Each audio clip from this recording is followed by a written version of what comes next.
What was it that allowed you to come out of that relatively unscathed to some degree, to be able to like really make something of yourself? I would really give, first and foremost, the glory to God. Right? Secondly, I would have to really give high praise to my mom. Although we only spent 11 years together, they were very pivotal and they really shaped me into the person that I am. Unfettered capitalism is not ideal. I think that there has to be some type of checks and balances. I think the only issue is the people who are supposed to be doing these checks and balances get captured by the people that they're supposed to be regulating. And so we have crony capitalism.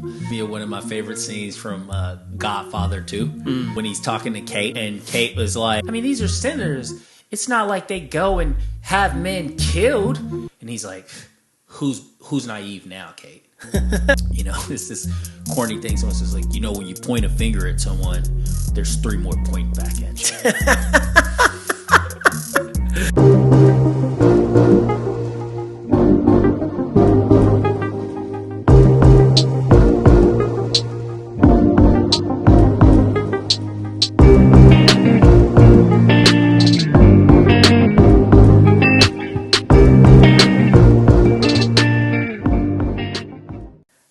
Welcome back to the Side by Side podcast with your hosts, Brandon. And I'm Dimari.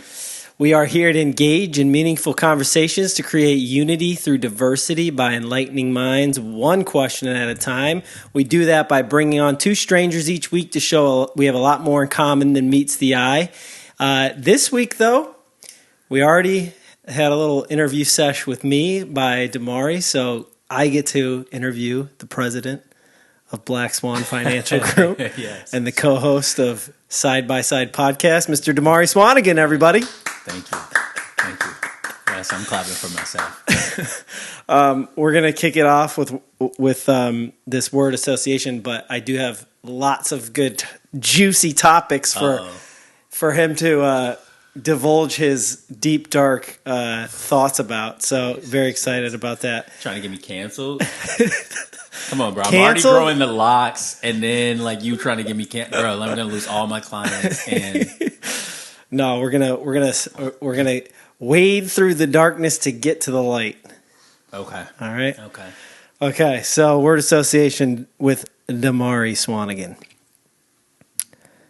Economics. Ben Bernanke. Martin Luther King Jr. Civil rights.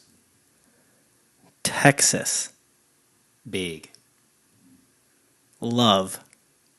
Fake. No. Pineapple. Juicy. Interesting. You were quick on the draw there. Were you practicing all week? No, what's he gonna ask? It doesn't matter, because I'm gonna be ready for it. I just feel shoot like words at yourself in the mirror and it's like quick draw. No, I just feel like you have to authentically say the first thing that pops in your mind, and people try to say what they think is right, but it's I don't know. The first thing when you said economics is Ben Bernanke. I don't know why, but that's what popped up. All the way. So I don't know. I don't know if that was impressive or not. Well, economics, pineapple, definitely 2 things you love. Texas, you love. But you said love fake. I don't know why. I think what I thought was I don't know. I went, because love it is real, but I think where my mind went was more so relationship type love or something. That's what. I think that's something that Hollywood in romance and stuff has just fed to us. We're gonna get into that.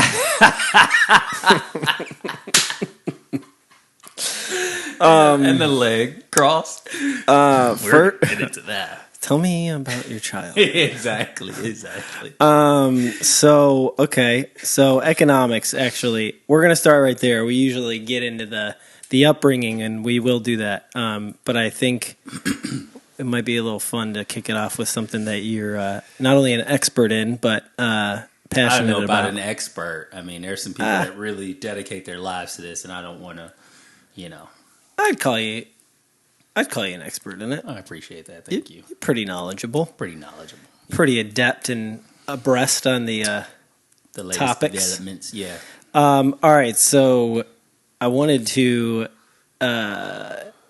ask you your thoughts on ESG versus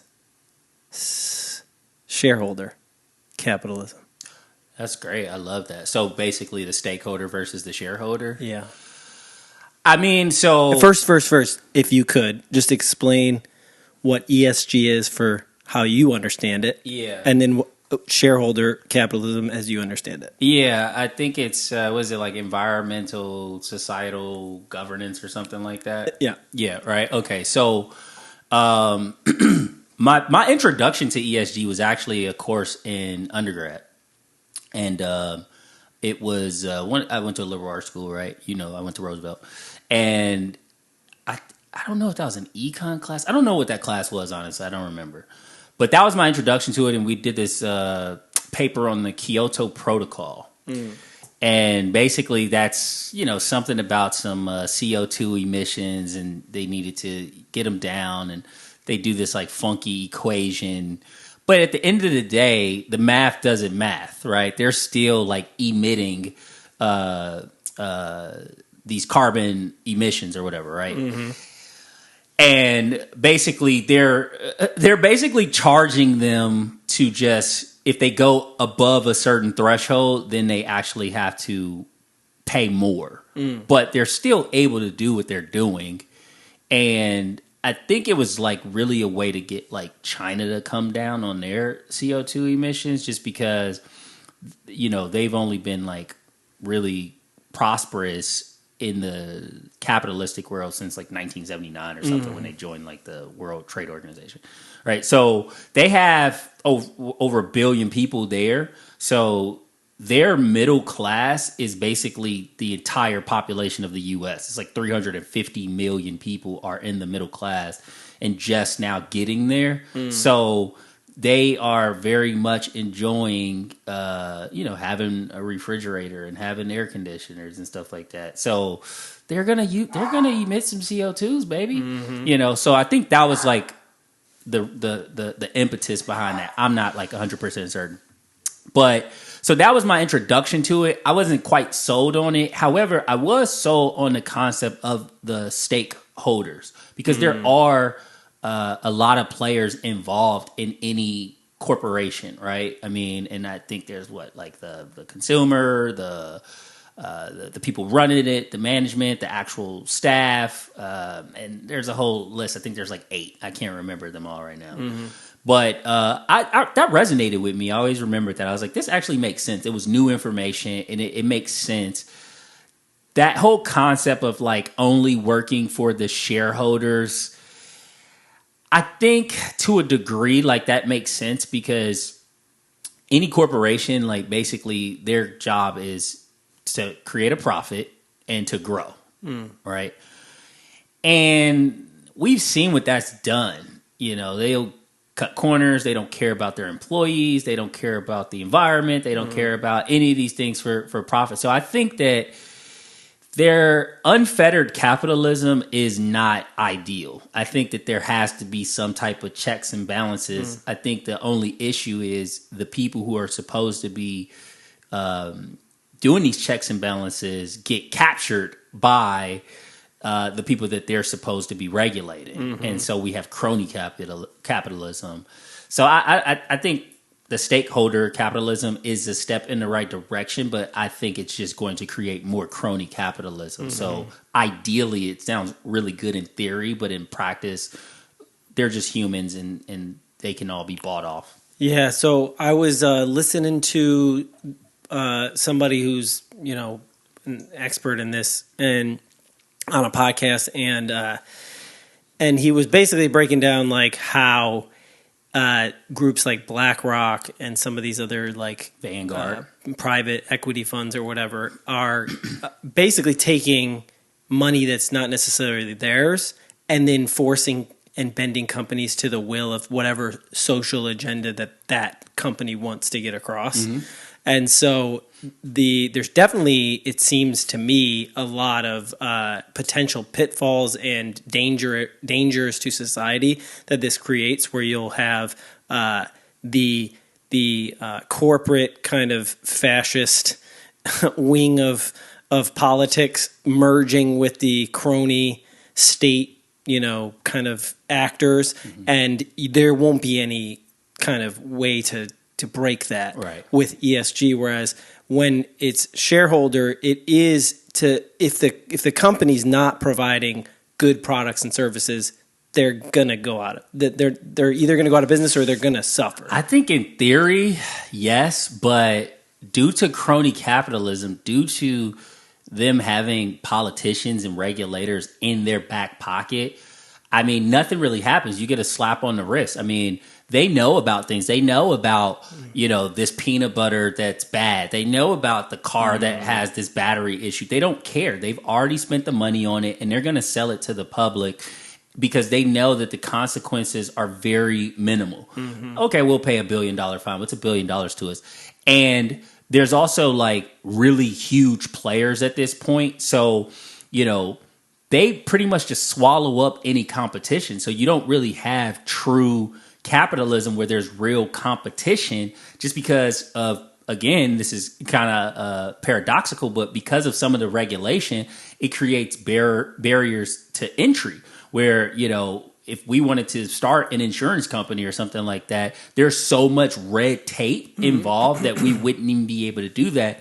And so we've seen like certain companies just stand on the insurance thing, right? Like that are innovative and trying to be like disruptors in this in that particular industry, but it's almost like impossible just to keep up with all of the compliance that you have to keep up with. So there's only a few players that can actually stay in the game, play the game, and then the bigger players just come in and buy the smaller ones, and that's just going to keep happening.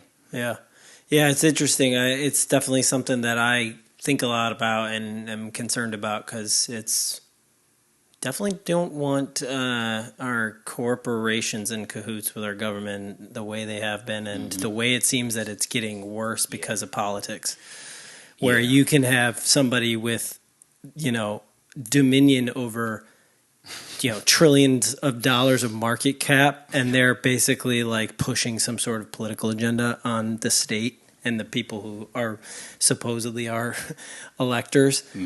And that's pretty scary, and I don't know what you do about it. Yeah, I think it's just fascinating, because if you follow the money trail, then it answers a lot of questions, right? So, and I don't know that all of this was like some big plan. Maybe it was, maybe it wasn't. I have no idea, but I think things just happen over time.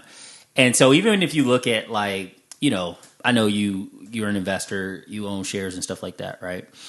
And there was a change just for convenience, right? Before, you would get like an actual piece of paper that said you own that particular stock. You clip it, mail it in to get your dividends, right? And that just became too cumbersome, right? So basically, with technology, institutions then held your shares for the benefit of, FBO is what they call it in the industry, for the benefit of you, right? And that's called being held in street name, right? So the institution holds it for your benefit, but they hold it. So with that, pretty much these institutions own everything. So if you look at, just trades, like trades of a specific company, and you look at who actually owns it, certain players like the big boys, the Apples of the world, the Facebook, you're going to see that the percentage of shares owned by the institution is probably like 80, 90%. So any moves in that particular stock price is really happening from the big boys who are moving what are called blocks, which are 100,000 shares, right? They're moving 4 or 5 blocks. They're really the ones that dictate the price. So they can go and pressure anyone that they want to pressure, because they own all your shares. We can just dump them. And then what are you going to do, right? And so I think at that level of just political game, I think that's something that like Elon goes through, right? You know, because he knows how to go and get money from these people. You go and get the money from the same people, right? Yeah. But then they own you, and what are you going to do? So people generally just comply. You know, they just submit to whatever agenda, whether it's the BLM agenda or the LGBTQ. Not saying that I'm against any of those or for them. Just saying that, I mean, what are you going to do if me and you have a Lucis Media Group and it's publicly traded and 70% of our shares, outstanding shares, are owned by somebody, BlackRock and Vanguard. Yeah. Mm-hmm. We're toast. Yeah. So that's the reality of how this stuff actually works. All right. Yeah. So gonna put a little pin in that and ask you a top 5 question. Love it. Top 5 favorite financial movies. Ooh, Wall Street. Top 5 financial movies. Wolf of Wall Street. The Big Short. My favorite. So good.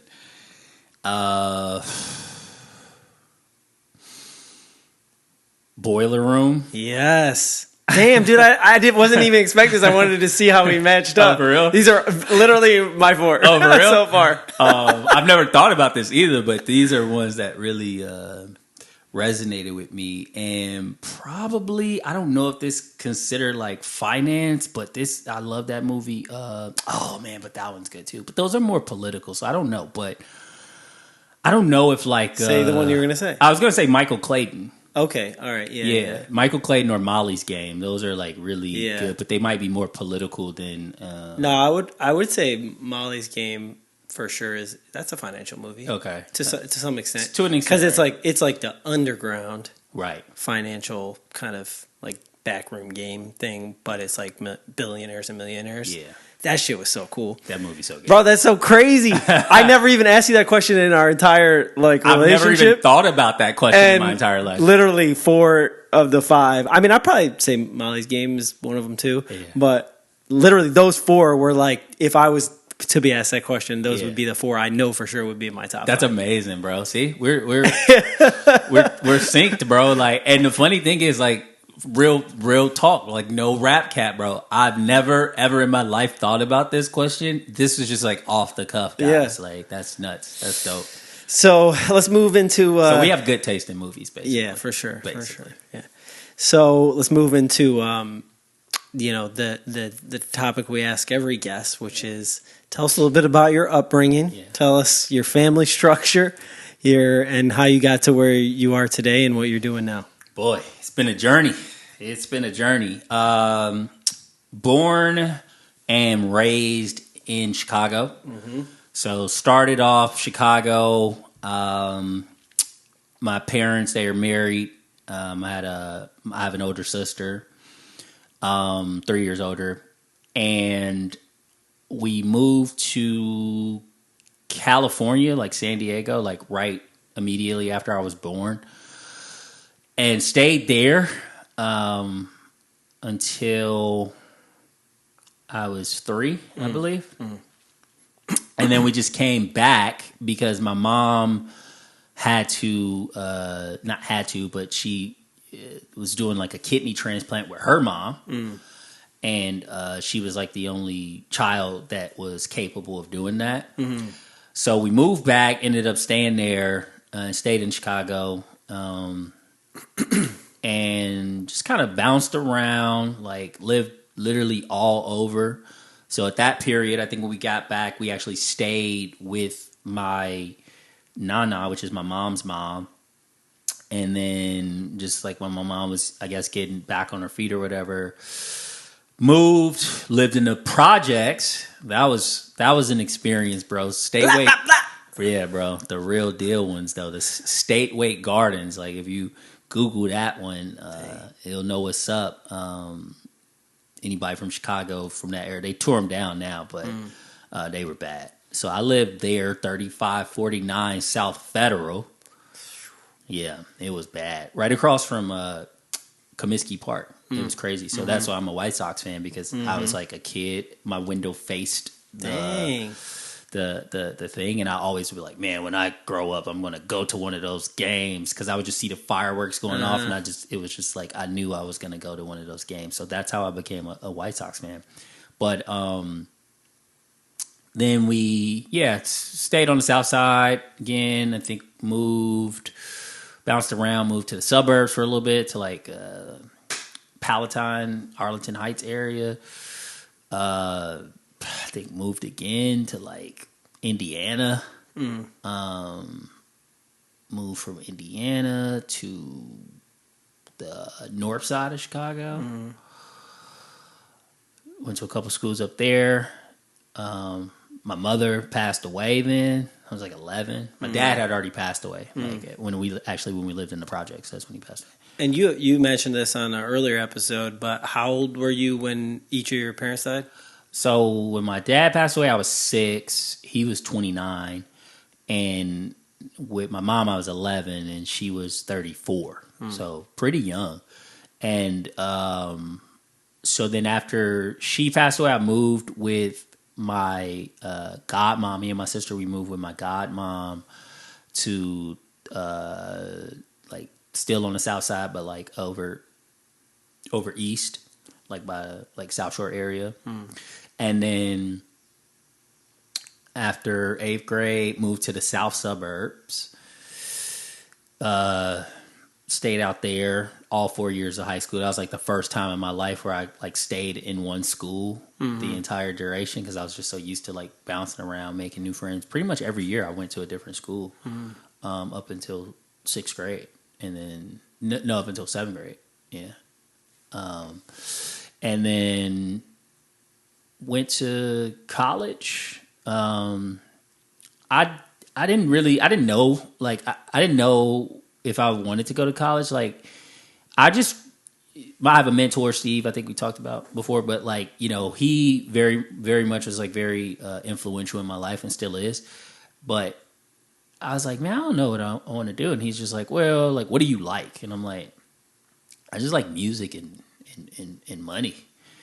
And I wasn't going to go study music. So I was like, because I'm like a rapper. Like, it's like, I'm not going to go study how to rap, you know, like, so, go back to the hood. Hey, listen to these books that taught me about the theory of rap, bro. But those are like real classes. Like, I'm pretty sure like Nas teaches a class at Harvard or something. Like they do these classes. I think like Andre 3000 has a class. So I will save that. I'm not gonna hate on his job that he has, but we'll save that for the Ivy League yuppies that need to be schooled on hip hop. I'm cool. So I wasn't going to do that, and I wasn't even going to study like music theory either, because I mean, I wasn't playing an instrument. So I was like, okay, I'm going to study money. So he's like, I'm like, I think I'm going to study finance. He's like, no, like study accounting. So I was like, okay, whatever. Enrolled, studied accounting, hated it. Like, absolutely. I was like, I love accounting because accounting tells the story of a business. But to actually be doing this for someone, not interested. It's super boring. Yeah. Like, shout out to all the accountants out there that, we need you. We do need you. Another day of you not blowing your brains out. Yeah, we need you. I was just like, no, there's no way I can do this. I'd just rather, like, read the report. Like, so I ended up changing my major to finance, and my minor was always economics. And but my true passion was music, so I was doing the music stuff like the entire time. And nothing was really happening. I wasn't getting much traction, like not the traction that I wanted, but I was hustling. I was outside, like passing out CDs and going to events and going to shows and barbecues, backyard, like anywhere somebody was like, yo, come rap. I'm like, okay. And so I was moving around. Didn't really have like a solid team, though, that was like really about that action. So I think that kind of slowed it down, but ended up moving like right after graduating from uni, moved to New York. And right when I moved to New York, then all of this good stuff starts happening for me back in Chicago for the music side of things. And then I'm like, wait, what's going on? So then they were like trying to convince me to move back to Chicago, but I was just like so over it at that point. Like, bro, no, I'm not moving back.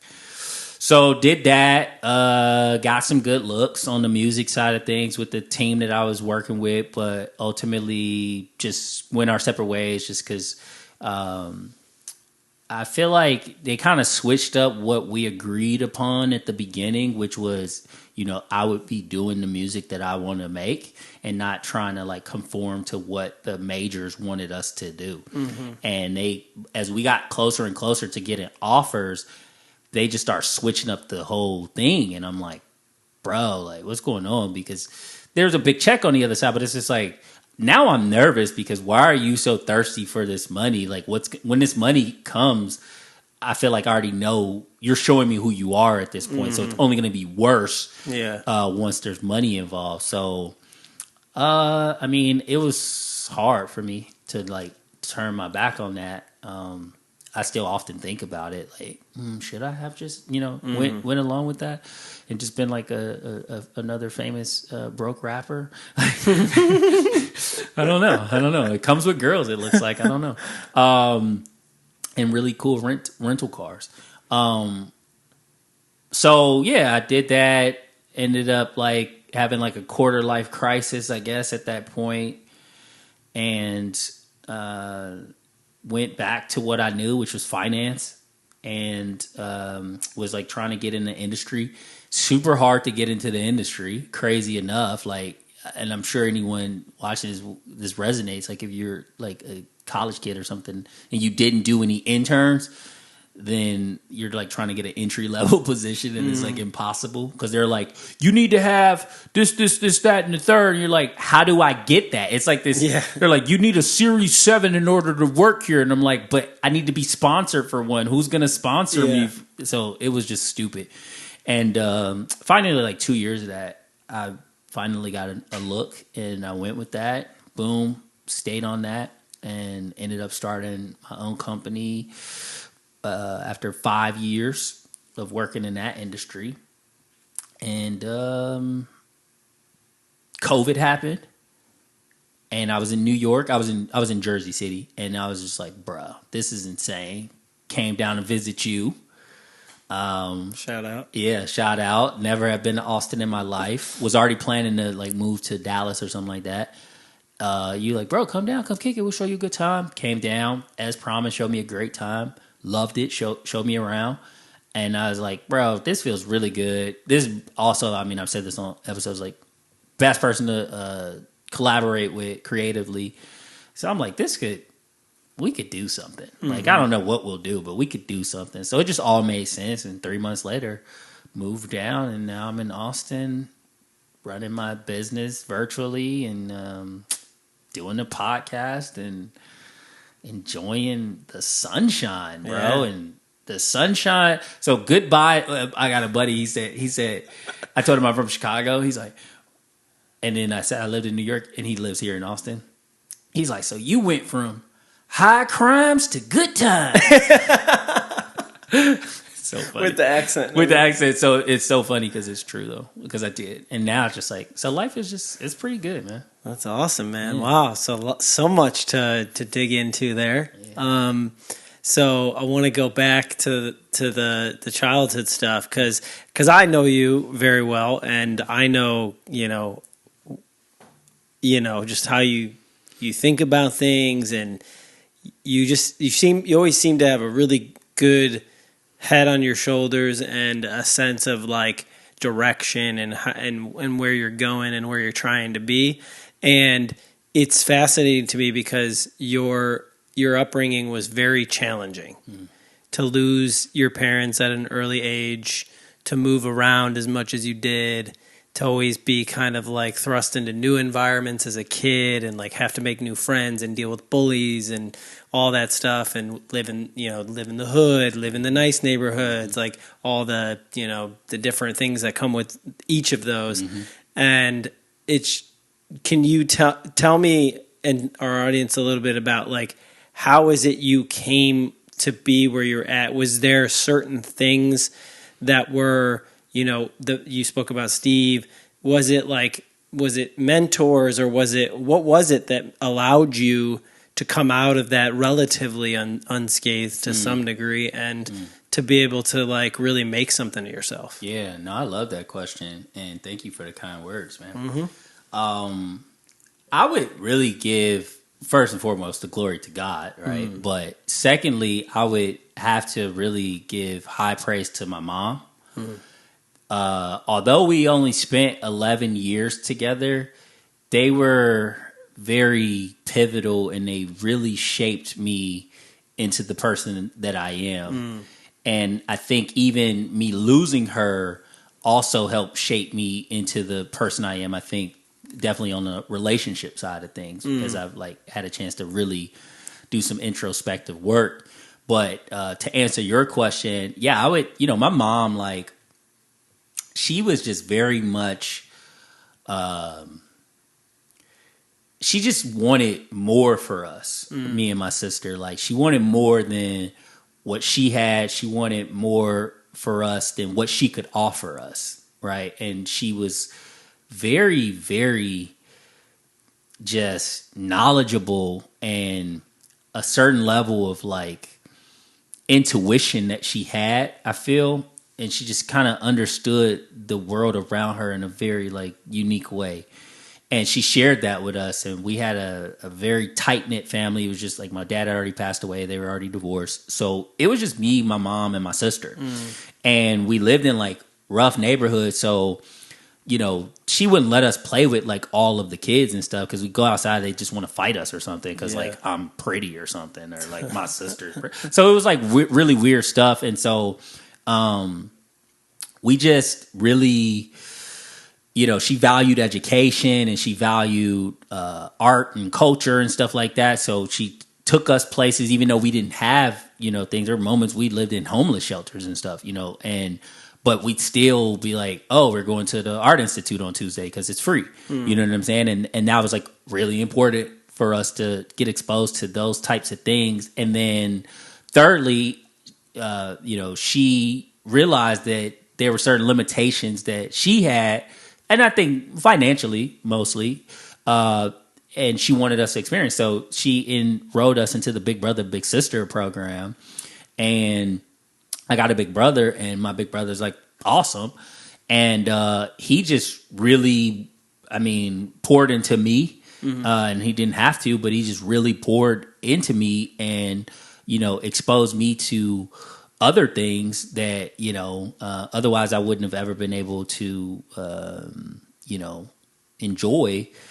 And I feel like those three things really shaped who I am as a person. And then just being able to really see what life could be, being filled with ideas of like possibilities of what life could be, opposed to what life was around me. I always knew like, I'm not going to be here. Like, so just always try to make the right decisions, and approaching life with a marathon mindset. Like, I've always thought like that for sure. For as long as I can remember, I've always been like, really just like distance, and even running. I do like to run long distance. So I feel like I've just always been that way, where it's just like, even going back to the Comiskey Park thing, like there was no doubt in my mind that at some point I'd be in that stadium.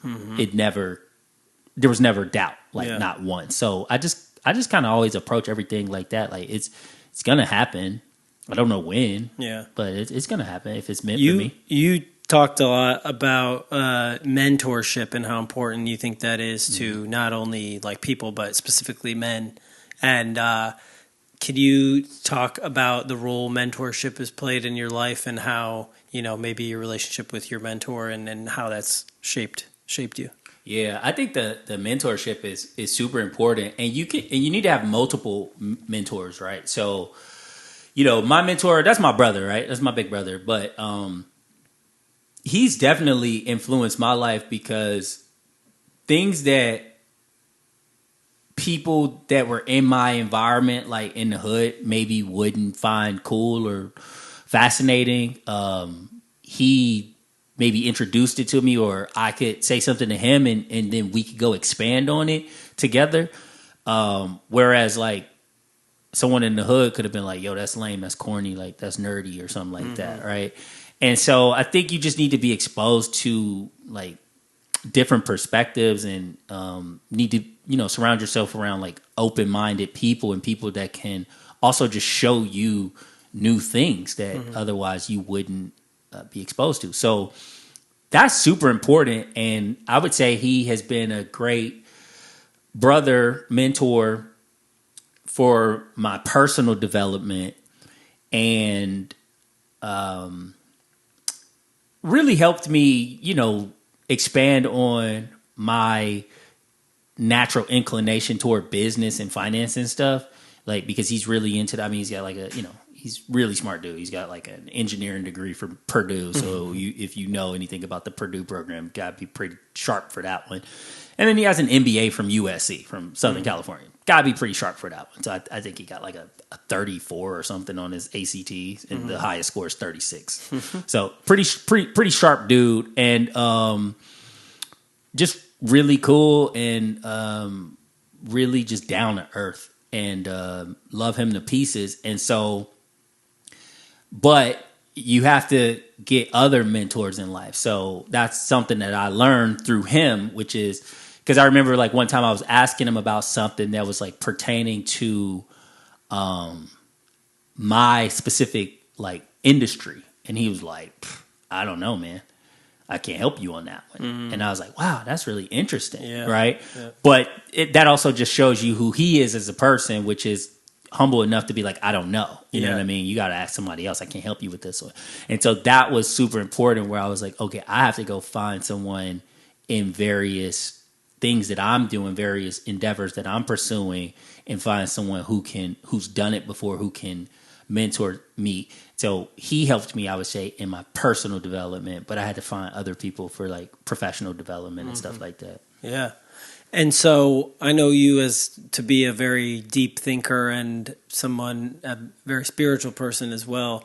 What are the like, what are some of the principles or, guiding kind of values that you live by and have kind of like shaped your worldview? Yeah, values. I would say integrity. I mean, having integrity and I think it's the foundation, right? Because, if you tell someone you're going to do something, just do it, because no one forced you to say you're going to do it. Right. You said that. So I feel like, and that could be you saying something to someone else or even to yourself. You say, hey man, I'm not going to eat that ice cream. I'm going to go to the gym tomorrow at 6, and then you don't do it. You lack integrity. You can't even trust yourself. So how can you expect other people to trust you? So I feel like integrity is super important. I mean, that's not, maybe it's spiritual, maybe it is. I think everything ties into spirit, but yeah, I think integrity, I think, is the foundation, and I think everything else comes out of that, because respect comes from that, because then you're going to respect what you say and respect how you treat yourself and respect how you treat others. Totally. Because you have integrity. Yeah. No, that's a big one to me. I actually have this thing at work that I created because of a manager that I worked with. And it's called the user manual. And it's like, if you think about like when you buy a new product or like a new computer or not anymore, computers at least, but like when you buy something like an appliance or something, it comes with a manual. It tells you how to use it, how to set it up, all that. And the whole concept is like a user manual for like working with a person or understanding them so that you can have a better working collaboration relationship with them. And one of the slides in my user manual is about my values and principles, and one of my 3 main ones, one of them is integrity. What are the other 2? Mastery and freedom. Love that. Love those. Yeah, I've never really thought about it further than integrity, because I looked at it and I landed on integrity because my greatest pet peeve is if I like narrowed it down to one word, it boils down to what I call carelessness. And that can, so many things can fit into that in my mind when I say that. Like, carelessness could be you just, telling your son you're going to come to his game and then you don't show up to the game, right? And that the opposite of that would mean or the equal of that is saying you don't have integrity in my mind. Mm-hmm. But that carelessness could also just, be being unaware. Like, I don't like people that are unaware. Like, I don't know. It just bothers me because, like, I try to be, I'm not like 100% aware, right? I'm not like God body, but, well, I am God body, but I'm not like, but I'm not God, right? Let's be clear, right? So I'm not 100% conscious, but I'm like always aspiring to be aware in everything. And when I just encounter people who aren't, it just seems like it's energy I don't want to be around because it's going to be an impediment in my life and my growth. And being around people that are unaware can be detrimental to your overall success on your journey. So one of the things we've talked about is I think that we kind of sync up on is living your life, at least the way you approach it and the views you take on things, where to a certain extent you allow the best information possible to inform and your opinion or your belief on a topic. And if there's better information, that you're willing to change your mind. Can you think of a time in your life where you deeply held something and it was challenged and you changed your mind? Yeah, it happens all the time, like constantly learning new stuff. I mean, one of the more recent ones I can think about was actually Fight Night at your house, and group of people over, and we were talking about the trans stuff, and not like in a bad way, but I think we were talking about pronouns. We were talking about pronouns, not the trans. So we're talking about the pronouns, and I'm like, man, I can't. I don't get it. Like, I don't. Why do I have to conform to what someone else is saying if they are suffering from I guess, what does he call it? Neurodivergence. Is what he said in the last episode. Yeah. So if they have some type of cognitive dissonance, why must I comply? Like, we need to let them know that they have an issue, right? And one of the guys over, basically, it was a bunch of us, as you know, but me and him, we were just kind of one off. We got into our, Rizzo has this really big, cozy sofa, bro. It's so good. You'd be lucky to come visit. And we were just like kind of in our corner of this big ass sofa.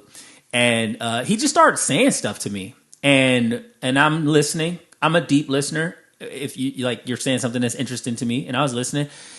And I was like slightly understanding what he was saying. It wasn't something that I understood from a logical standpoint. I understood it more from an emotional standpoint. And then I applied the logic, and I was like, okay, if a person truly feels like this on the inside, then that would be disrespectful of me to disregard how they truly feel on the inside. And if you've been going through life and you can't be your authentic self, that must suck, because I really love my authenticity. I love being me, and the older I get, the more I become myself each and every day. So to deny that from someone just because it's a concept that I've never perceived before is just wrong. And so I had to tell him right then and there. I was like, you know what, bro? I apologize. You're right. And he turned and he's like, what? And I'm like, no, you're right. And he's like, bro. I was like, I'm going to apply your logic moving forward. And he's like, bro, I've never heard anyone say that before. And I'm like, well, you never met me. That's pretty cool, man. Yeah. That's pretty cool. Yeah, I mean, that definitely has happened a lot in my life where I've changed my mind on topics, numerous things. And one of those topics, I segue into now is spirituality. And, this is something that has always been a lifelong journey for me. and I've changed my mind. I've changed my beliefs many a times, and I'm always still open to information. And so can you just tell us a little bit about like your spirituality or your I guess kind of how that has shaped you and where you're at with it? Yeah, absolutely, man. So, I mean, I would say it definitely stems from my childhood and potentially before I was even born, right? Because I have my granny, which is my dad's mom. She's like probably praying for me right now. Like she's really. She's still alive? Yeah, she's still alive. She's still alive. That's How old is she? I think she just turned 70. Oh, okay. She's young. Yeah, she's pretty young, but not like numerically young, but like she's a granny. Yeah. Okay. But Granny, love Granny, and that's Uncle Neil's mom. Okay. Yeah. So, she is very much into that. I'm not sure. She may be the one that got my mom more spiritually inclined, because my nana, my mom's mom, I don't ever remember her ever talking about religion or anything like that. So that it could have been my granny. And so I think from that, my mom, like, she very much exposed us to church, and my mom was like very, very much into the Bible. Like, she took her Bible everywhere she went. It's like a bunch of notes and highlighters, and she's one of those people that like quote scripture and like stop on the street and will like pray with homeless people and stuff. Like, we're like, Ma, like, come on, the bus is coming. Like, jeez, it's cold. She's like, I gotta pray for this person. So that's sweet. Yeah, she's very sweet. And so that just had a huge impact on me, and it just resonated with me because it was just like certain values to live by, and what she was instilling in us wasn't wrong, and I could feel that it wasn't wrong before I even understood what a vibration was or anything like that. I just inherently knew that that path made a lot of sense. Yeah. And then my mom died, and I didn't really have anyone that was like pushing me toward religion or anything at that point. We were pretty much just doing whatever the heck we wanted to do at that point. So my godmom, like, she went to church, but like, she didn't force us to go. I went with her a couple times because she went to the same church that my mom was attending, like, before she passed away. So we just kind of continued going to that church, but like, I just didn't really like that church. And the pastor was cool though, but I didn't really whatever. So kind of just ventured off and was just finding my own way. And just things started happening in life, but I was always still like connected to God, always, would pray or something like that. Not like every day, not like consciously. I wasn't that conscious at that age. It was more like a doing this, going through the motions. Type of thing, for sure. Like, oh, I haven't prayed, let me pray, or whatever, but not like religiously. So, and then I got out on my own, left the house like a couple weeks after my 18th birthday, dipped, never returned. And I just started consuming a bunch of books on just different topics, because I'm just like, I wasn't too sold on Christianity anymore throughout that time period, from like my mom's death up until like I'm like 19, and I'm just like, so much stuff had transpired in my life at that time where I'm just like, I'm not sold. This is no. And the people, the Christians at the church, like, they got so much drama going on. I'm like, bro, no, you guys are not the role models, bro. Yeah. So this is clearly not the way. And started just reading about different religions and different occultism type books. And I mean, anything you can think of, bro. Like I've delved into. I mean, I've read the Satanic Bible, right? Which actually, you would agree with most of it, right? It's kind of crazy, but yeah. So I just kept reading, and then I moved. I went to New York, which is like the actual Babylon, like in the Bible. Like that's literally what New York City is. So anything you want to do in New York is a possibility. All of the sins of the world exist in New York City. So I was kind of enjoying those, and kind of just I think I had a relationship, good relationship, I guess, like as you know, with a girlfriend, and then we broke up. And the breakup was just, it was just weird for me. It was just like, because I didn't know how I felt all the way, like through and through. I was like, part of me was like relieved, but a part of me was just like, is this the right decision? Like, I don't know. And I don't like that conflict of like mind and heart. I want them to be aligned, and they just weren't.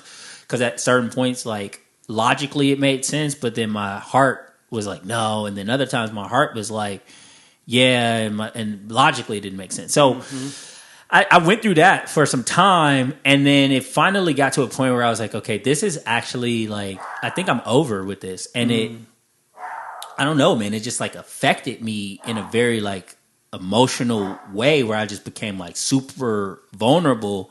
And it wasn't like too many people that I could talk to. I know I talked to you, and I talked to Tristan, who was on the episode last season, and Steve. Those are my three people that I got some advice from. Yeah. Different questions I ask each one of you, because I go to people for specific advice because I know that that's within their wheelhouse, right? Yeah. So, and everyone had different things, but you guys were kind of all saying the same thing. So I was just like, man, okay. And then after a point, you know, everybody has their own stuff going on. I know you guys love me and stuff, but I'm like, everybody has their own stuff going on. And so I just had to sit with myself. And as I was sitting with myself, I'm like, man, there's got to be more to life, because there's a huge void that needs to be filled in my life. And, you know, everything I've done, you know, so many crazy things in life, that didn't fill the void. Had the girl... had everything that everybody wants, to, you know, the hot girl, the cool career, the cool loft, and all of that stuff. And I'm like, it's still a void. There's still a void here. And then all of those things were over. So that aspect of the girl, the career, all the stuff, well, the career stayed, but that lifestyle, that moment was over. Yeah. And so with that moment being over, that just opened the chasm even more for me, where I'm just like, I felt just really empty and vulnerable. And I'm not a person that really, I just kind of deal with everything by myself. And I was just like, I don't know what to do and who to turn to. And it just came to me like Jesus. Jesus was the person to turn to. And I had a great conversation with Cody, our co-founder. And he's, you know, Jehovah's Witness. And we just had a lot of great conversations where I was sharing information, you know, esoteric knowledge, books, mysticism, things that he's never been exposed to. And he was sharing things about the Bible, and he sent me this big box, a bunch of books and a Bible and all of this stuff. And it was like the coolest gift ever. And I was like, wow. And so I just started reading it. And I was like, I've never actually fully read the Bible in my life. Like, I've read little parts, and they've said things to me in church, but I've never, like, for real read it. Like, I listened to it before. Like, I listened to it, but not, like, studied it. So I just started studying it, and it really opened me up, because it really tied into a lot of the stuff that I had already been studying. And it just... like a light bulb went off, and I was like, dude, this is this is incredible. Like, how did I not see this before? How, you know, and I just started making all these connections. I get back on the phone. I'm talking to Cody. We're going like 3 hours. Like, we're just going back and forth. He's like, yo, you got to come to Bible study, blah, blah. So, like, I was just doing that. And, but I know, like, I'm not a Christian. Like, that part I know. I'm like, nah, I'm not a Christian, bro. I don't believe in the whole, like, religion aspect of it. Mm-hmm. But I definitely feel like Jesus filled that void for me, and by having that connection to Jesus, it brought me closer to the source, closer than I've ever been in my entire life. And I know this, I know it truly.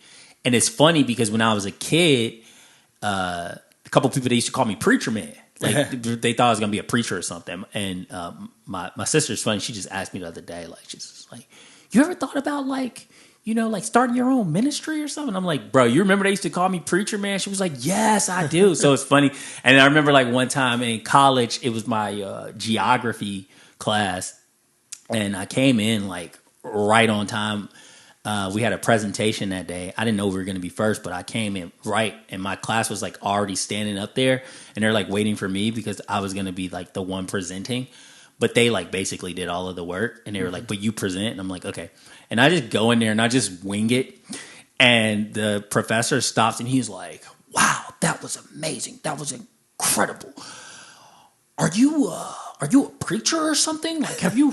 And I'm like, what? Like, what is this dude talking about? So it's just like those moments that I remember in life. And I'm like, man, but I don't think I could actually be like, I'm not ready.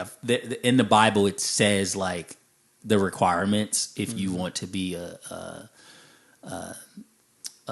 shepherd, I think they say, of the flock. I'm not quite there yet. Not quite there yet. Got some more growth to do. Yeah. So you talked a little bit about occultism and mysticism and esoteric knowledge. So this is something that I am interested in a lot as well. And you definitely are like one of the people that have even like exposed me to things that I didn't necessarily know about. And so could you just kind of like break down, because I think people when they hear the word occult or cult, they think cult, but occult, OCCULT, yeah, and esoteric wisdom are two things. They kind of go hand in hand. They are separate, but they mean something very specifically. And I think that when people hear one, they think negative things about it.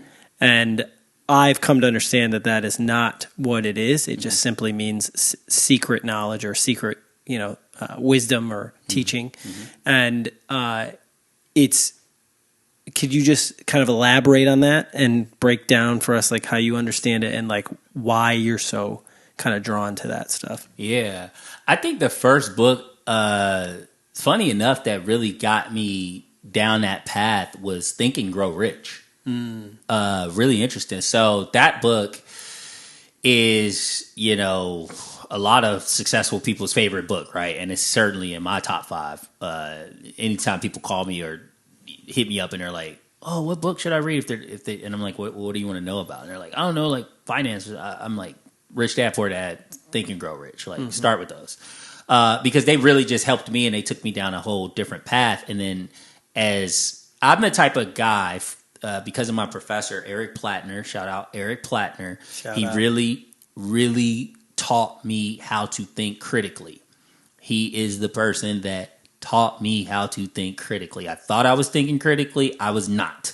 And then he really was the guy that was playing devil's advocate and really, really helped me think critically. And so I'm talking to the point where, I'm going to go, if an author references a book in the stuff, I'm now going to go get that book, and then I'm going to go get that book, and I'm going to look at the bibliography, and I'm going to go and look at if they have essays that they're quoting. I'm going to go and do that. I don't spend as much time as I did like at that age as I do now. Like I got other stuff to do, but at that time in my life, like I was going hard, bro. Yeah. I was spending like half the day, and by half the day, I mean 12 hours just delving into stuff. And I'm like, oh, I got to go to class. I got to go to work. and I sleep, 2 hours. Somebody's coming over, we're making music. Okay, we're done. Cool. Boom. Back to getting back to the stuff. So Love that. It was a crazy time in my life. And so the Think and Grow Rich, I think, took me down that path. And as you go down that path, which the Think and Grow Rich is all about the psyche. And when people talk about the psyche, they think that means like the mind.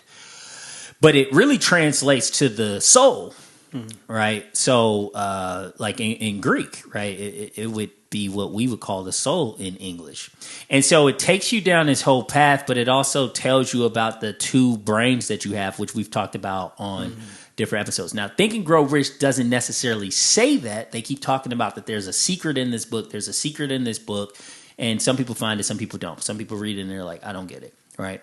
It took me some time. I've read that book 30 times. It's sitting on my bedside right now. It's a book I always just go to. It's filled with, I have 3 copies of them, bro. So, and they're just all filled with notes and all types of good stuff. So from that, I just started going and I'm like, okay, I started reading all this other stuff and you're going to get into the occult. Like there's no way around it. If you're truly on the path, you're going to go. And the thing is, it gets scary because you don't know what to believe because there's just so much information. Yeah. And some of it's really dark. Like it can get really dark. And that's why I feel like Jesus really helped me because Jesus is the light in that darkness. And anybody that is involved in the occultism will always acknowledge Jesus. Like, I don't care if they're into Satanism, they're still going to acknowledge Jesus if they are truly into the studies of this stuff. So the occultism, and I've never even talked about this publicly, just because most people are living in ignorance, and that's cool. Ignorance is bliss. And by ignorant, that means you do not know. I'm not calling you stupid. Just saying you don't know. You don't know what you don't know. And I don't know what I don't know, right? But I aspire to know.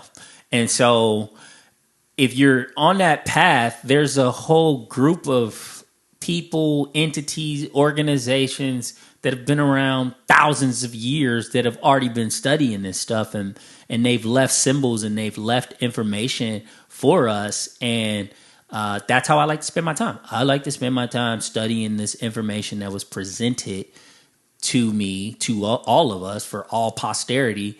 And I like to, now I find like I'm getting like way more information than ever before because of Jesus Christ. Like, it's crazy, but like it sounds crazy, but it's like Jesus is literally saying the same stuff that the occultism is saying. So I don't even know if I answered your question or not. No, yeah, that's very good. Okay. Thanks for sharing some light on the topic. And as always, encourage you to do some research on your own and look into these topics and expand your universe. Please. So want to shift gears now. Give us a nice little background and character story to Dimari. And want to do a little allegedly question because I know you love that. I love allegedly questions. And with I've never been in the hot seat for one, but there's okay. been a lot of things going on in the world. Yeah. And allegedly, Russia's going to conscript somewhere between half a million, maybe even 1 million men to go fight this war for him. Yeah. So, what do you think? I think that's the nature of a superpower. I mean, isn't that how the great Muhammad Ali went to prison for not complying? Right. So, I think that Western civilization, especially the United States, the citizens are pretty ignorant. Has been my opinion. And that's been my experience. And when I talk to other people from other countries, they agree. They generally are just so fascinated at the fact that I know certain things. They're like, wow, usually Americans are stupid. Yeah. And I don't think Americans are necessarily stupid. I think Americans are happily ignorant and also naive. And it actually reminds me of one of my favorite scenes from Godfather 2, when he's talking to Kate, and Kate was like, I mean, she's like, I mean, these are senators. It's not like they go and have men killed. And he's like, who's naive now, Kate? So good. And I feel like most people have no idea that that's what's going on. Like, that's what senators do, that, you know, there's a whole committee and they start wars. They go kill people. You know, while you were having Thanksgiving dinner a few years back, Obama was getting Osama killed. Mm-hmm. Right? And he got 4 more years because of that. So that's how the real world worked. And I wouldn't be surprised if it didn't happen in America. You know, if it got to that point, I wouldn't be surprised. Mm. So to point the finger, you know, it's this corny thing. Someone says, like, you know, when you point a finger at someone, there's 3 more pointing back at you. That was like some fucking dad shit. Super dad. Right there. So I feel like that's how I feel about the Russia thing. Coming to a city near you, America. Wow. They've been building all of those internment camps across the country in the middle of nowhere that no one's talking about, but they're there. Who are they for? Who's going in them? Don't know. So I wanted to ask you this question because a couple weeks ago, after a podcast, we somehow got on the topic of Metallica, and I had asked you to listen to a specific song by Metallica. Because to me, it really encapsulates, like, in many ways, a perfect song to me. Okay. Because the song is called Disposable Heroes. It's off the Master of Puppets album. If you know it, you know it. If you don't, go listen to it. I think we just picked up, like, at least 10 new fans just because you like Metallica. I'm obsessed with Metallica. Always have been. And the song, not only, like, musicality, technical, like, great structure, it's got solos, it's got breakdowns, like that whole thing, but also the lyrics. Yeah. And if you really like sit and listen and read the lyrics, you know, I think when people hear Metallica or listen to Metallica because it's heavy metal, people tend to kind of like, oh yeah, it's pumped up, like fuck yeah, they're talking about killing shit, fuck, we're gonna fuck shit up. Mm-hmm. But those guys are super tapped into the stuff we just talked about. They're very much in the occult. And I listen to some of it and I'm like, this is too dark. I can't even. What's the one with the green screen? The way that I read the lyrics, though, it's kind of like showing all the sides, and they're kind of like shining a light on something, which is like basically they're people who have decided that some people are disposable and they're going to use these people as cannon fodder for their war, or their spiritual war, really, is if you want to get down to the crux of it.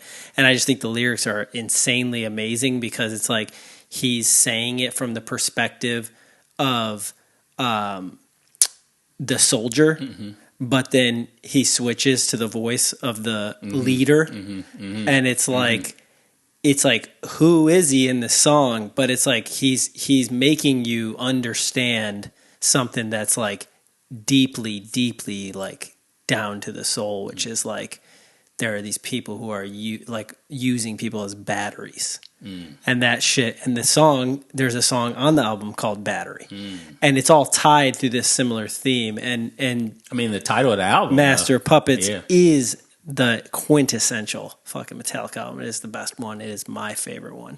But every song on it is a banger. And that song, though, is just chef's kiss. Yeah. I love that song. Yeah. No, I enjoyed it. It's good. I did enjoy it. I'm always here for lyrics. And, like, I didn't even know I liked metal until, like, I was in New York. And I was listening to opera. I like opera, and it was on Pandora. And you know, if you don't like keep pressing like or dislike, it'll just kind of do its thing in that music genome or whatever. And I listen to really like dark opera. Metal? No, like dark. Opera. Yeah, like it's like, you know, Wagner, like just really minor chords, like just dark. I love that.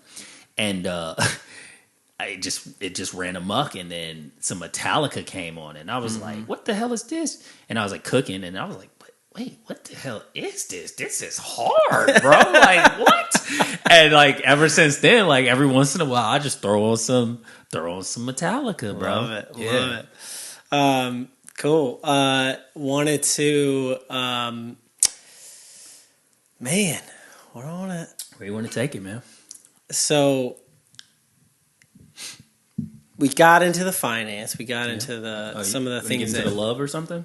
Yeah. Well, so before that, you spoke a little bit about music and kind of the things you did in that, and just kind of want to get your perspective on music, nowadays, and the stuff that you went through, and like as a person who is also a creator, and you asked me, I think, on our interview, like about stepping away from stuff and all that kind of stuff. What's your kind of thoughts around that? I kind of want to turn the mirror on you for a second and ask you the same exact question in a way. How do you feel about kind of walking away from music and then coming back to it, and so on and so forth? So just talk to us a little bit about your musical journey. Man, dude, it makes me sad. Just because, like, there's never anything that I really sought after other than music. That's the only thing that I can really look back in life and say, like, I constantly pursued it. I woke up every day with that on my mind. It didn't feel like work. The only time it felt like work is like when I had to do shows. I never really liked shows. I just like making it. I like learning the music business, where the money comes from, how you make the money. I just really like that aspect of it. I like being behind the scenes. Like I love being, backstage at a show, like looking at the crowd. So once I got to a point where it looked like I was gonna sign with a major label, it just didn't feel right on a spiritual level, right? Even aside from what I said before with like the partners that I was working with, it's just a really it's a seedy industry, because there's not a lot of money in it at this point, like how it was before. I mean, there's still money to be made, but not like before, where Whitney Houston is selling 10 million CDs at $20 a pop, right? That's something different now. Like, when was the last time you bought an actual CD, right? Like, no, when was the last time you even bought it from the iTunes store? You just stream it, right? So they're not really making money that way. So you kind of have to like deal with these different type of partnerships and more like ownership, really. Like, you have to be a part of the network, and you're going to have handlers. People are going to handle you. And I was starting to see that. Like, once I got to the point where you go out to LA, which is where the music industry is, show business in general at this point, I start realizing like people were trying to handle me, and I'm just not a person that can be handled. Like, I'm just not that guy. And so I didn't like that, but I saw it intuitively. I felt it. I knew what was coming. I had people trying to just trying to do certain things to see how far they could go. Right. I didn't like it. And so at that moment, it was just like very conflicting, because I realized like I love music, but I don't like the music industry. Yeah. But you can't really get out there without being a part of the music industry. So it was really, really hard for me, man. It was really hard. Like 2 years of just sadness, bro. Yeah. Like, just like, I don't know what I'm gonna do. Like, I don't know what I'm gonna do. I remember just like I probably like cried like 3 times in my life, and one was like, I was a crybaby growing up. By the way, like I was like a crybaby. You got all the tears out So you didn't have to cry him anymore. After my mom died, I just didn't cry anymore. Like something just switched in me where I was just like, boom. I remember like I didn't. She passed away. I didn't cry. I think I said this, and then like I finally cried at the funeral that day because her best friend was singing a song by Yolanda Adams called "The Battle Is the Lord's," and that's like one of my favorite songs. And Tuesday can really sing.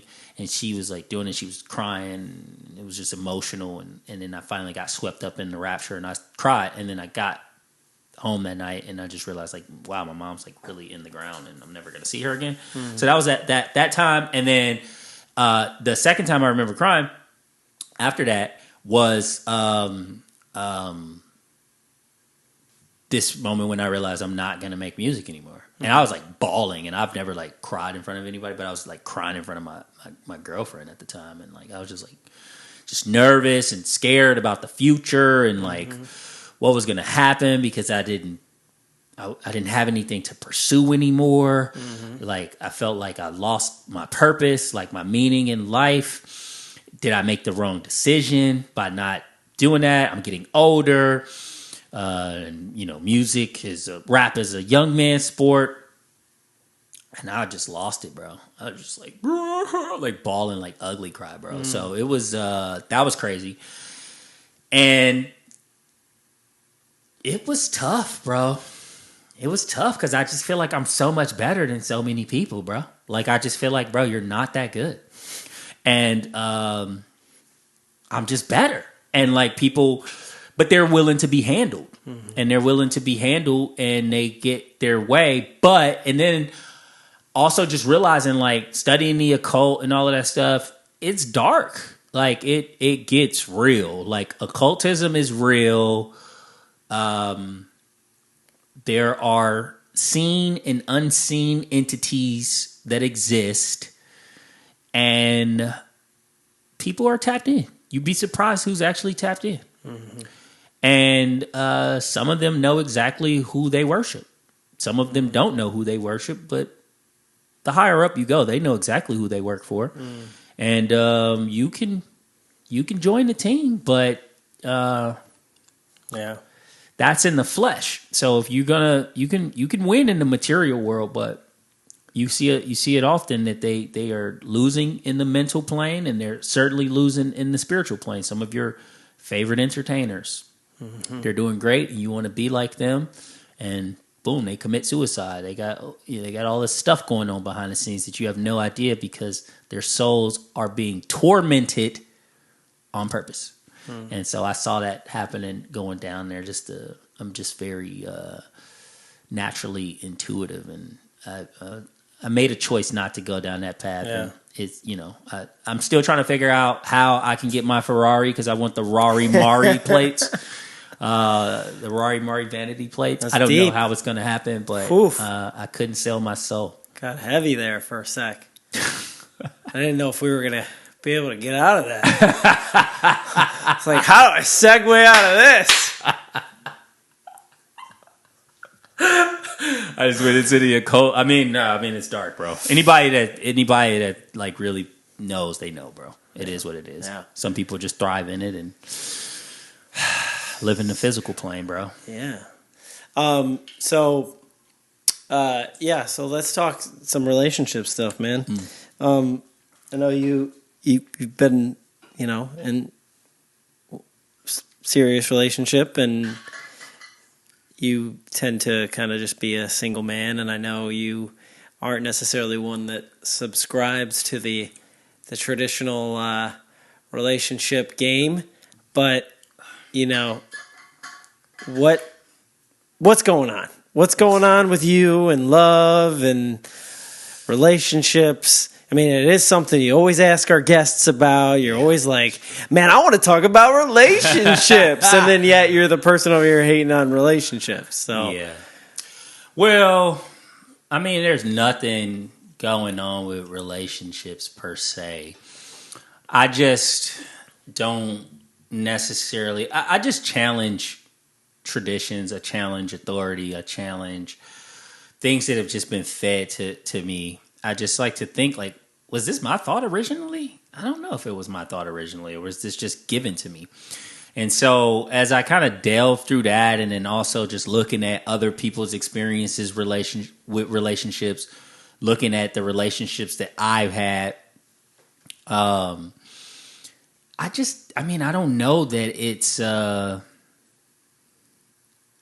don't know that I could seriously commit to the unknown. Agreeing to something today. Do you think that that's just the fear that's keeping you? Because I think that, yeah, there's a level of fear, I suppose. I look at it going back to something that we talked about earlier, which is integrity. So I feel like I take my word pretty seriously. So if I commit to something like vows, I have to really comply.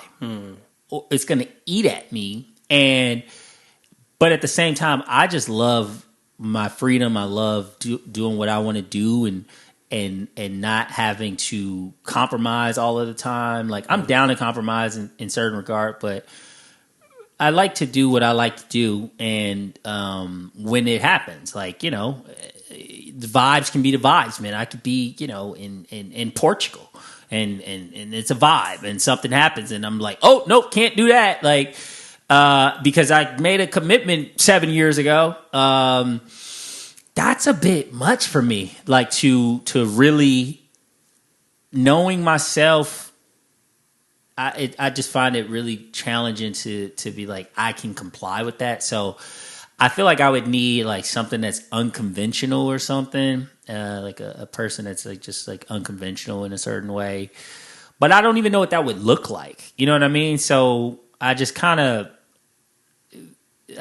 just stay away from people. Like, man, just leave me alone, because I don't even know what's going on with me when it comes to this stuff. So just stay over there. Like, save yourself. And then all of the people that like I do, like every once in a while I'll meet a person, I'll be like, I think I could actually, I think if I just like read my Bible every day and work out, I think I could actually be with you. And then those people never like me back.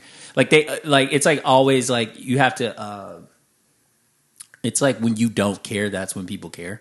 And then like the moment I care, then they don't care. So I feel like, I don't know, it's just like the universe is playing some type of sadistic joke on me. Or maybe it's trying to teach you something. I think it's definitely teaching me something, for sure. Yeah, I think so too, like, for sure. And I've grown, so I just kind of look at like anything that's meant for me happens seamlessly. It's magnetic. It's electromagnetic. Like, it just comes, and I don't have to worry about it. All the good that I desire, that is my divine right, is effortlessly making its way to me. So when things don't go how I wanted it to go, I just accept that wasn't what God had for me.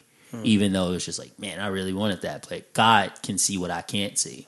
So he's like, nah, if you go down that path, bro, you're going to die at 51. Like, she's going to kill you.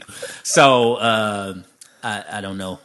So that's love seems cool, bro, but it's fleeting. It's like a fleeting emotion. So I feel like love is... well, that's passion.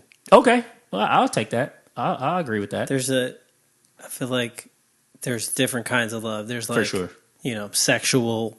Yeah, there's like 4. Physical love. There's, unconditional love. Well, I think the one, agape. So the one that I'm really looking for is like the agape love. And I feel that not many people are really down to give that. I think people think that they're down to give that, but then when stuff gets tough and things happen, people switch up. And I feel like the only person that I've ever truly received unconditional love from is my mom and my sister.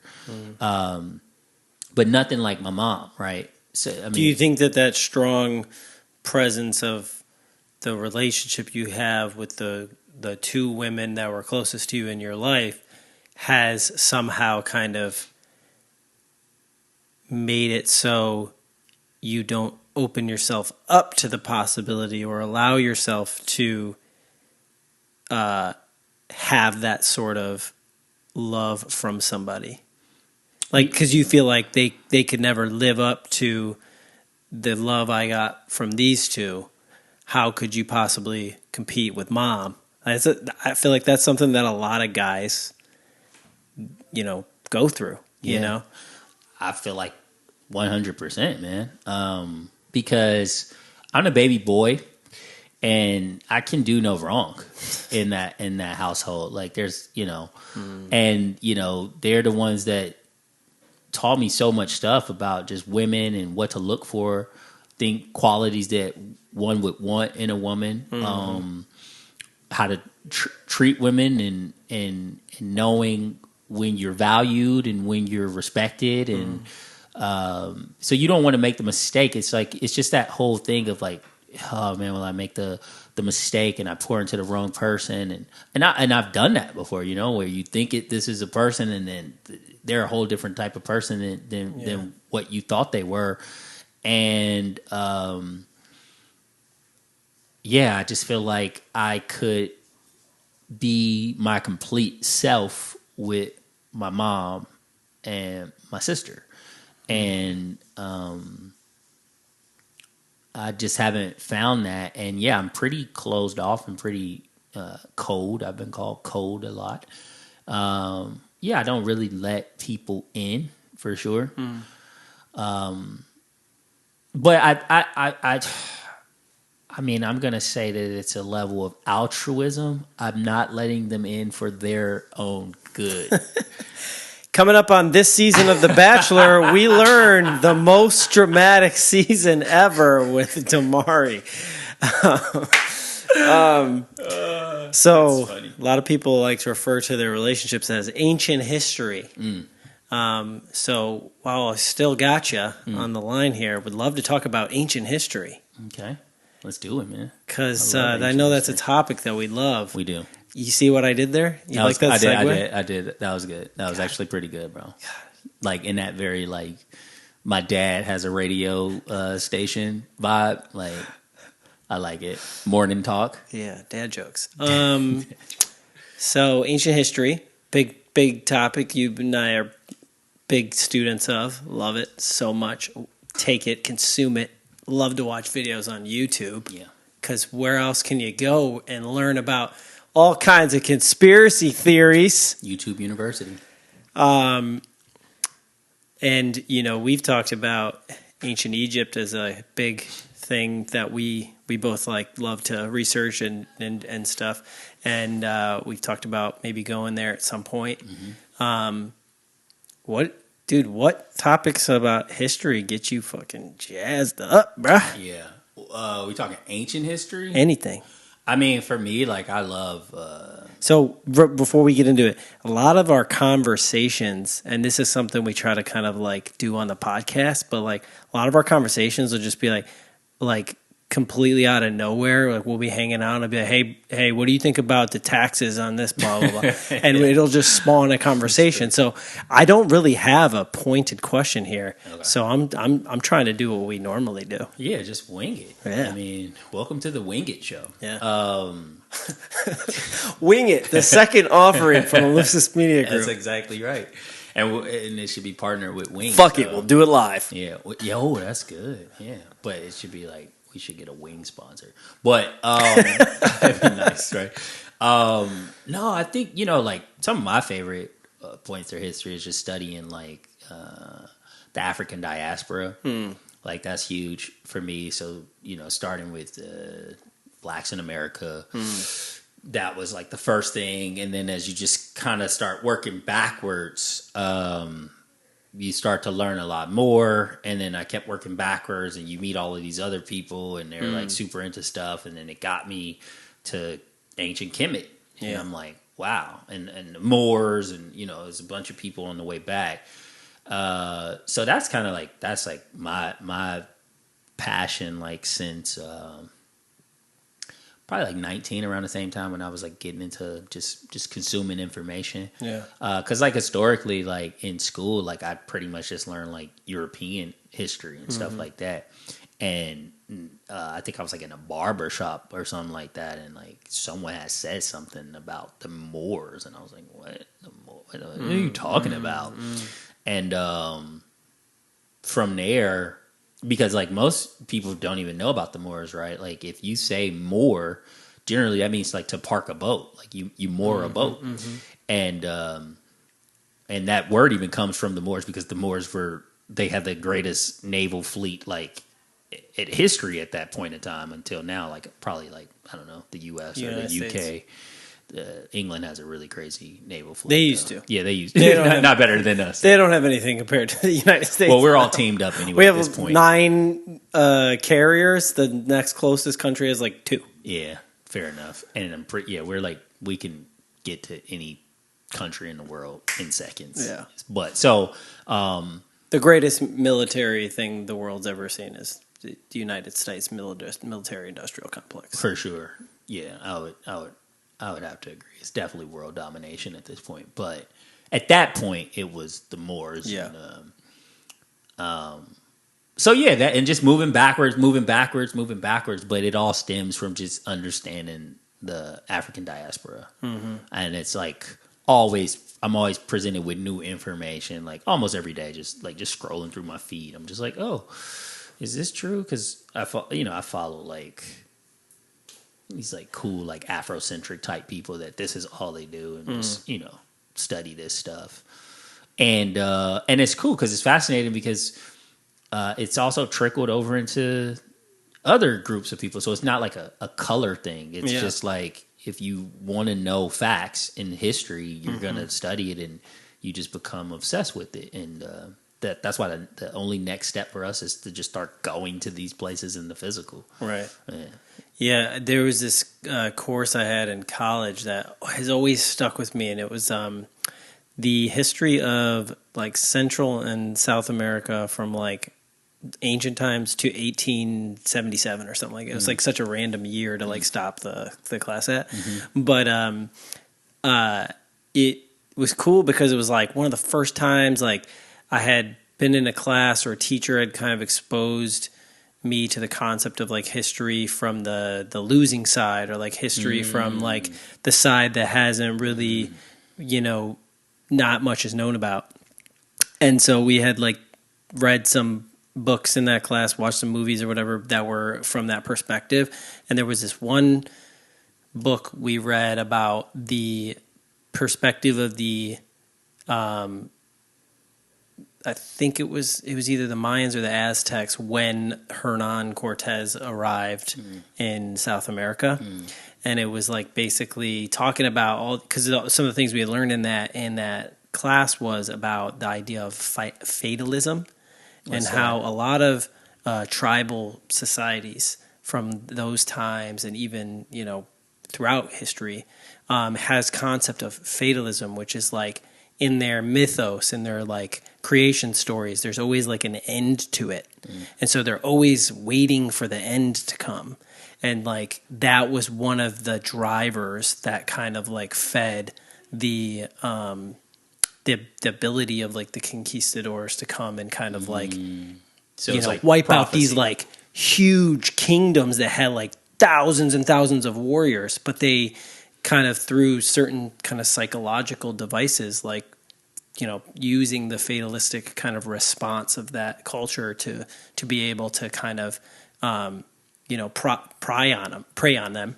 And almost to the point where like because of the creation stories, and this comes from like that perspective, it's like they saw these people, they'd never seen people with white skin before, and like all these things, and they are literally like in their myths or whatever, that these people are coming to like they're gonna like lead us to the next transition or whatever, and they took that and kind of used it to their advantage in a way. So it's really fascinating, like learn certain things like that. And it just exposed me kind of even more. And at that time of my life, I was so into like learning about all different stuff. You talked about how you like were researching about all these different religions stuff. I did the same thing. And that class, man, Anthony Marvius, I think was the teacher's name. I can't believe I remember that. Yeah, the teacher, professor. Yeah, I call people teachers. It's teachers. Incorrect. I think teacher is a better. Okay. Is a better. Because you could be a teacher of life. You could be like, you could teach. Teaching is like a... Yeah, I definitely identify with being a scholar over a student. So I get that teacher versus professor thing. But man, I love history topics. It's like everything. I love it. It's so cool. I know it makes you wet, man. Yeah. I know it gets me going. I know it turns you on. Yeah. I definitely know. Well, this has been an enlightening and beautiful look into the life and times of Dimari Swanagain, everybody. Yeah. Co-host of the Side by Side podcast. If the people are trying to find you, man, where can they find you? Because I know we got to get some eats to get to. Dude, we got the New York strips waiting for us. Yeah, that's my second favorite. I think ribeye might be top, but it used to be the strips. I love that you're back on this meat journey. I can speak to you about. Yeah. I don't go too crazy, but I'm back. I had to prepare for the apocalypse because, when that happens, I need to be able to consume meat without getting sick. Speaking of fatalism. Yeah, exactly. So the aliens, that'll be the new white guys coming. Exactly. Yeah. Right. So it'll actually just be Klaus Schwab. No, so you can find me at judahclan.com. There you can find what I'm up to, what I got going on, judahclan.com. Nice. Where can people find you, my man? RizzoFeels.com or Rizzo Feels on the favorite sites you go and love. That's true. OnlyFans /Rizzo Feels. Until we're side by side next week. I get to take his line this week. Until we're side by side next week. Have a great one.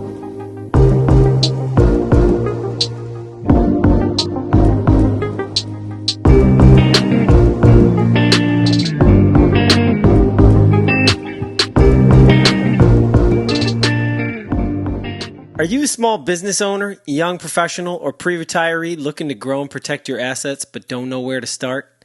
With all the noise about stocks, bonds, cryptos, it can be hard to know what steps to take.